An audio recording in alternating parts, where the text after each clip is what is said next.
जय श्री राम दोस्तों। भगवान हनुमान शिव जी के अवतार थे। वह साथ ही उन्हें वायुपुत्र के नाम से भी जाना जाता है।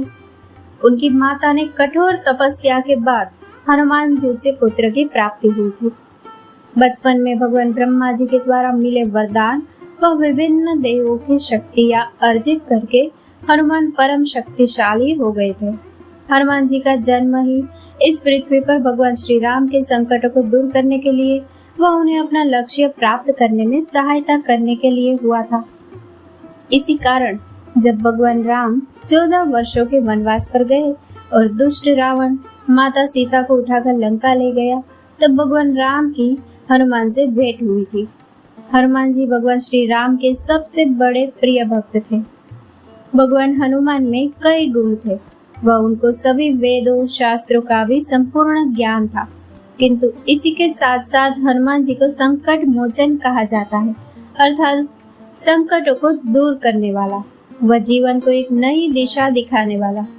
हनुमान जी को संकट मोचन कहने के पीछे भी कई कारण हैं, जिसके बारे में आज हम जानेंगे।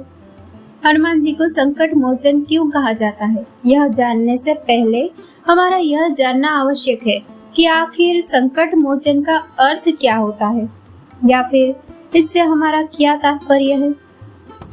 दरअसल संकट मोचन का अर्थ केवल हमारे संकटों को हरने वाले से नहीं कहा जा सकता है, बल्कि इसका अर्थ हमें एक नई दिशा दिखाना और उस पर आगे बढ़ने की प्रेरणा देने से है। यह तो हम सभी जानते हैं कि भक्त हनुमान भगवान शिव का अवतार थे, जिनका जन्म भगवान विष्णु के 7वें अवतार भगवान श्री राम की सहायता करने के उद्देश्य से हुआ था। उस कालखंड में भक्त हनुमान ने अपनी बुद्धिमत्ता और चतुराई के बल पर श्री राम के बड़े से बड़े संकटों का भी पल भर में हल कर दिया था। जब वे भगवान श्री राम के संकटों का हल कर सकते हैं, तो हम क्या चीज। इसलिए हमारे संकटों को हल कर हमारे जीवन को एक नई दिशा दिखाने वाले को ही संकट मोचन कहा जाता है।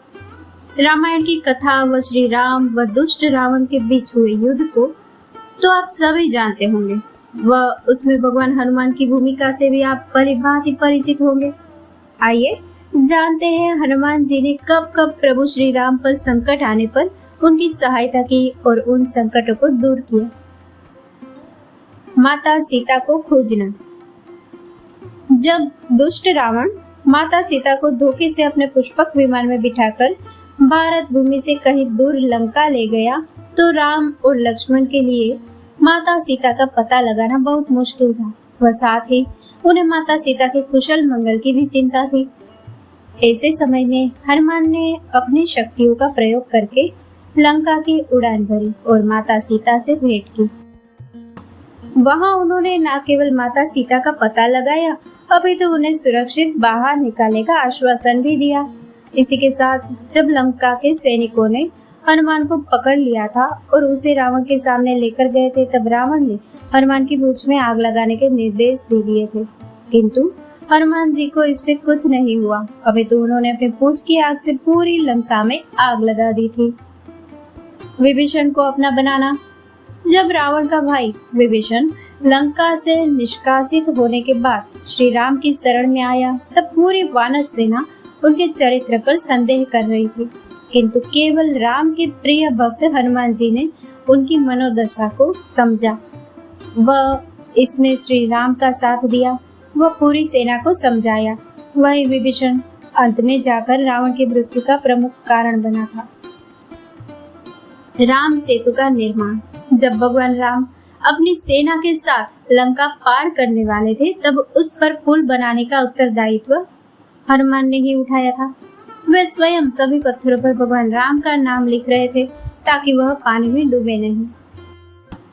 लक्ष्मण के प्राणों की रक्षा।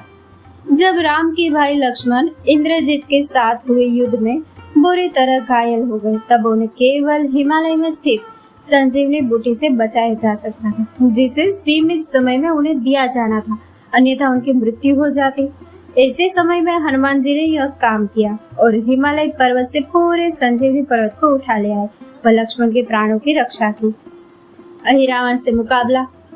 अहिरावण का मायावी भाई था, जो अपनी माया का प्रयोग करके राम व लक्ष्मण को मूर्छित करके पाताल लोक ले गया, जहां वह उन दोनों की अपने देवी के सामने बलि चढ़ाने वाला था। ऐसे समय में हनुमान जी स्वयं पाताल लोक गए और अहिरावण का न केवल वध किया, अपितु राम व लक्ष्मण को सकुशल वापस भी लेकर आए। ऐसी और भी बहुत सारी घटनाएं हैं जब हनुमान जी ने अपनी बुद्धि व शक्ति का परिचय दिया व भगवान श्री राम के सभी संकटों का हल किया। जब जब भगवान राम पर कोई भी विपदा आई, तब तब हनुमान ने आगे आकर उसका आसानी से हल कर दिया, जिसके कारण उन्हें संकट मोचन कहा जाता है।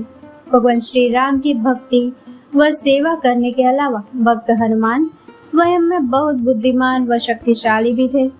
बचपन में जब उन्होंने सूर्यदेव को निगल लिया था, तब इंद्रदेव ने उन पर वज्र से प्रहार किया था, जिससे वे घायल हो गए थे। उस समय वायुदेव ने क्रोध में संपूर्ण पृथ्वी की वायु रोकी थी, जिससे सभी जीव जंतु मरणासन हो गए थे।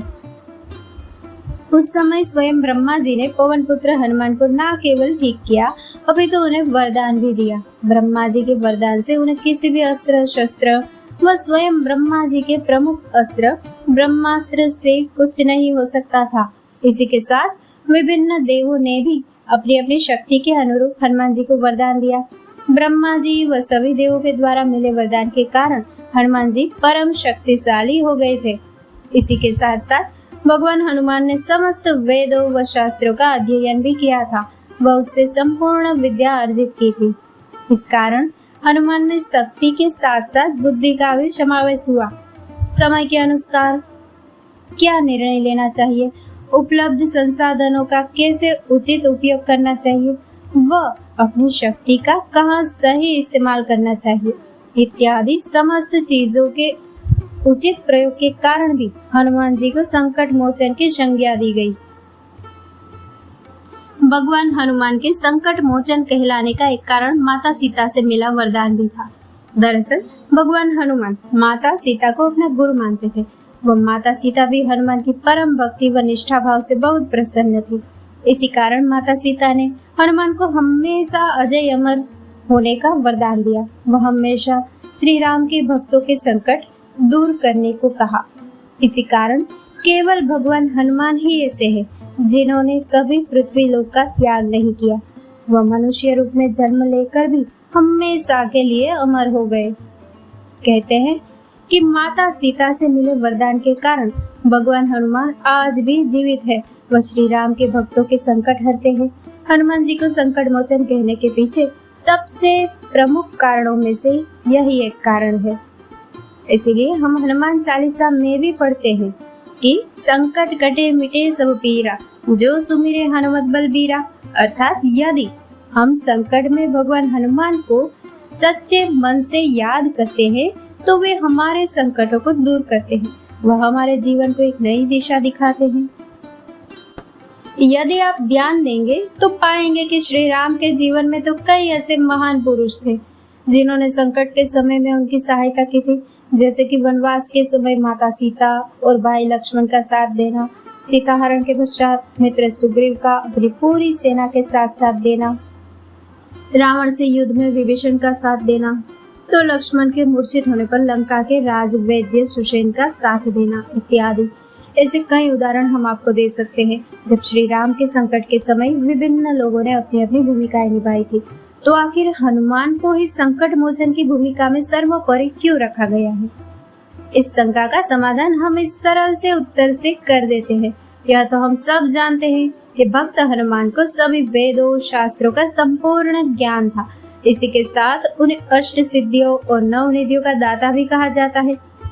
किंतु यदि आपने ध्यान दिया हो तो ज्ञानियों में सबसे ज्यादा ज्ञानी होने के बाद भी संपूर्ण रामायण में हनुमान कहीं भी आपको किसी के साथ शास्त्र की व्याख्या करते, दूसरों को वाद विवाद के लिए आमंत्रित करते या प्रवचन देते हुए नहीं दिखाई पड़ेंगे।